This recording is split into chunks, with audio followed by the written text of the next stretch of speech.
स्वरोजगार प्राप्त श्रमिक, सेल्फ एम्प्लॉयड लेबर।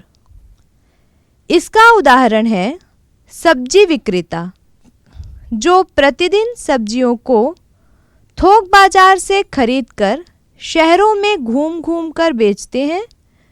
वे किसी नियोक्ता के कर्मचारी न होकर स्वरोजगार में नियोजित हैं।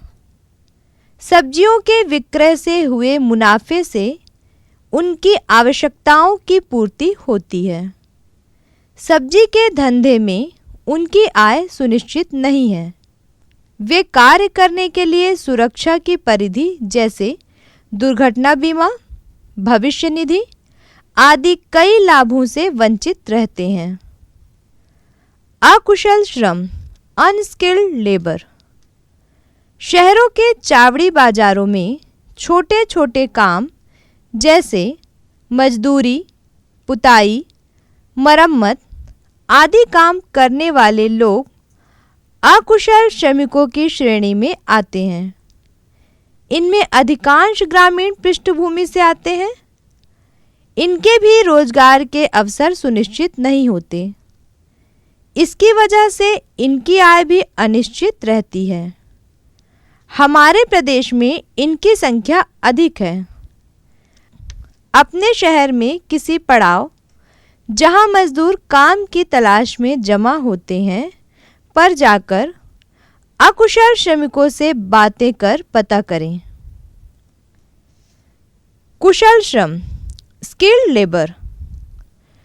कुशल श्रम में विशेष तरह की व्यावसायिक योग्यता प्राप्त व्यक्ति जैसे वकील, डॉक्टर, अध्यापक, इंजीनियर, तकनीकी योग्यता संपन्न व्यवसायी आदि सम्मिलित होते हैं।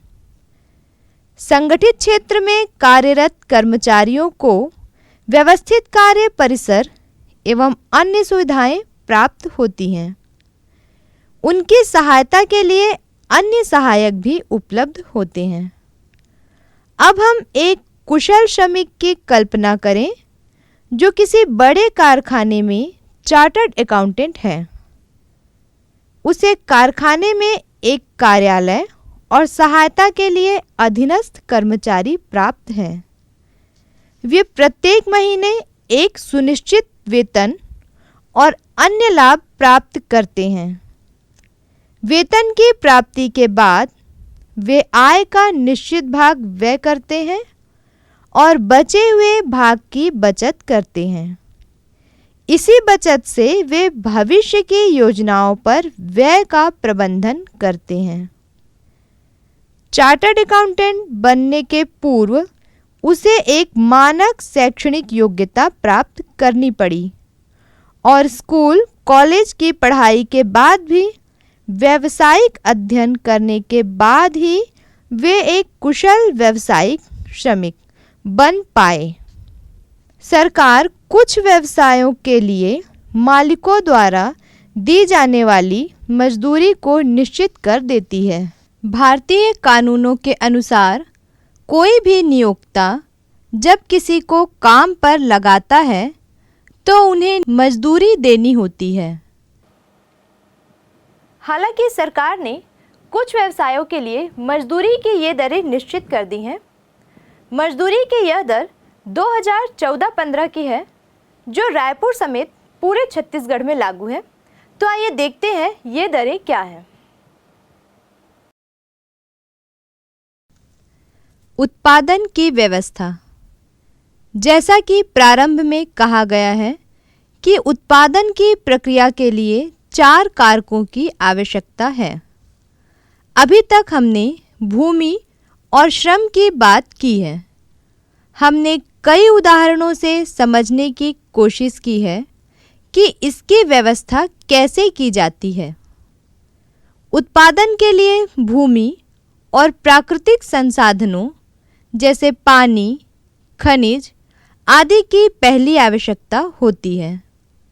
दूसरी आवश्यकता श्रमिकों या कामगारों की होती है। ये वे लोग हैं जो श्रम करते हैं। कुछ उत्पादन गतिविधियों में उच्च प्रशिक्षित और शिक्षित कामगारों की आवश्यकता होती है जो दिए गए कामों को कर सकें। अन्य गतिविधियों में उन कामगारों की आवश्यकता होती है जो हाथों से काम कर सकें।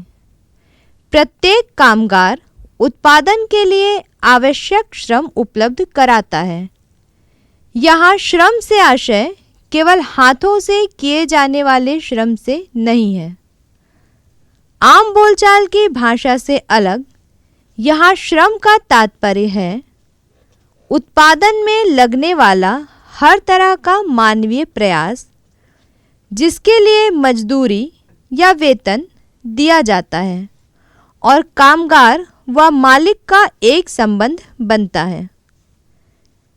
ऊपर हम दो साधनों कारकों, भूमि और श्रम की चर्चा कर चुके हैं। तीसरा साधन कारक है पूंजी।